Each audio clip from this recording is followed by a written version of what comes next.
à Matignon. Ce que vous nous dites, c'est que la Première ministre n'a encore rien vu. Parce qu'en réalité, aujourd'hui, tout commence. Exactement, pour Elisabeth Borne. 6 mois et un jour au 57 rue de Varennes, c'est l'adresse de Matignon dans le 7e arrondissement de la capitale, soit 185 jours aujourd'hui. C'est maintenant que ça commence effectivement pour elle, j'allais dire.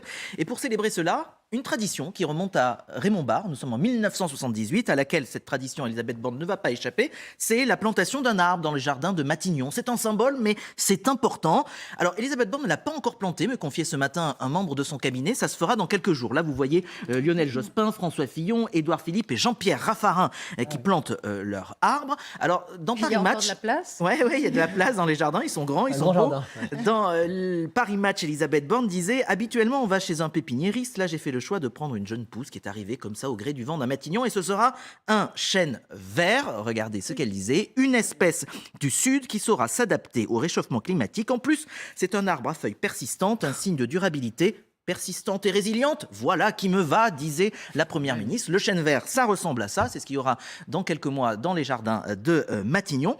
Et j'ai retrouvé un article du Monde qui date de mars 84. Vous allez pouvoir voir pourquoi je vous l'ai ressorti, intitulé « Les bucoliques de Monsieur Mauroy », qui lui aussi, Premier ministre, avait planté un chêne. Et le journaliste écrivait à l'époque, Monsieur Mauroy a même fait une confidence, il parle aux arbres du parc de l'hôtel Matignon et de s'interroger, mais que dit-il aux arbres? Alors ce matin, je m'interroge moi, que pourrait bien dire Elisabeth Borne aux arbres de Matignon à 6 mois et un jour? Alors elle leur dit certainement son espérance de voir voter sans trop d'embûches les prochains textes de loi. Jusqu'ici, effectivement, ça s'est passé, texte mesures d'urgence pouvoir d'achat, assurance chômage, budget, c'est fait même avec l'utilisation du 49.3, mais c'est fait. Et pour les mois qui viennent, eh bien le menu est chargé, Elisabeth. Loi d'orientation et de programmation du ministère de l'Intérieur, loi immigration, là ça pourrait bien coincer, loi sur les énergies renouvelables, il y aura la réforme du lycée professionnel, d'ailleurs jour de grève aujourd'hui, et surtout le gros morceau, eh bien les retraites avec des tensions politiques et sociales en vue, éviter surtout à tout prix l'utilisation à nouveau du 49.3, se le garder pour plus tard, pour d'autres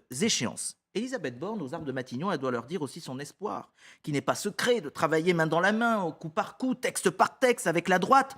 Son espoir aussi de poursuivre son dialogue avec les organisations syndicales, patronales.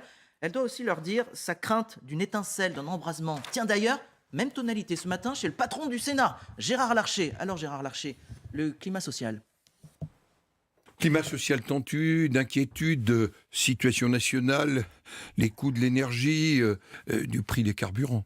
Sujet très sensible qui nous avait d'ailleurs conduit au gilet jaune. Moi, ce que je sens sur le terrain, notamment dans toutes les communes de moins de 10 000 habitants, je rappelle que c'est 50% des Français qui vivent dans des communes de moins de 10 000 habitants. Non, mais attendez, et ceux-là, on qui en ne parle pense peu. pas... Voilà, le spectre du retour des gilets jaunes, c'est ce que dit aussi Gérard Larcher. C'est ce qui pourrait faire craindre aussi à la Première ministre un embrasement, surtout avec la fin de la ristourne à la pompe, la crainte d'une fracture territoriale, sociétale encore plus grande. Et je ne sais pas si vous avez lu ce matin le rapport du Secours catholique. Alarmant, la pauvreté s'aggrave, nous dit-on ce matin, puisque si l'on tient compte des dépenses quasi incompressibles comme remboursement de dettes ou frais de transport, un ménage sur deux qui est accueilli par le Secours catholique dispose d'un reste à vivre de moins de 5 euros par jour et par personne. Moins de 5 euros par jour et par personne pour vivre, c'est-à-dire manger, acheter des produits d'hygiène, s'habiller. C'est absolument terrible et c'est ça aussi le contexte que devra affronter dans les mois qui viennent la Première ministre. Enfin, Elisabeth Borne, aux arbres de Matignon, elle doit certainement leur faire part de ses interrogations. Pourquoi ça n'imprime pas? C'est vrai, pourquoi ça coince?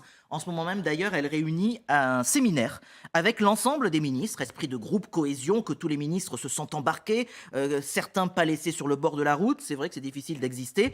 Elisabeth Borne, donc en manager, on va dire, car en coulisses, eh bien, des ministres s'agacent. Parfois, du tout est contrôlé par Matignon, il n'y a aucune marge de manœuvre. Ça grince des dents. Donc oui, le plus dur commence aujourd'hui pour Elisabeth Borne. Vous vous souvenez, je vous parlais du chêne vert. Eh bien, le chêne vert, dans la mythologie, il fait aussi office de paratonnerre, j'ai découvert. Eh bien, c'est le rôle que devra continuer à jouer la Première ministre vis-à-vis d'Emmanuel Macron.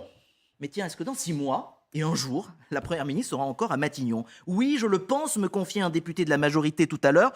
Surtout que le président a toujours le même problème. Qui pour la remplacer si elle s'en va? Persistante et résiliente, disait Elisabeth Borne. Alors j'ai vu qu'on espère que le chêne vert de Matignon va grandir autant que la cote de popularité d'Elisabeth Borne, hein, qui ne fait que s'accroître. Et j'ai lu que son dernier surnom, c'était Poker Face. Est-ce qu'elle va réussir à imprimer sa patte avec ce surnom Poker Face? Parce que c'est vrai qu'elle est assez illisible quand même, Elisabeth Borne.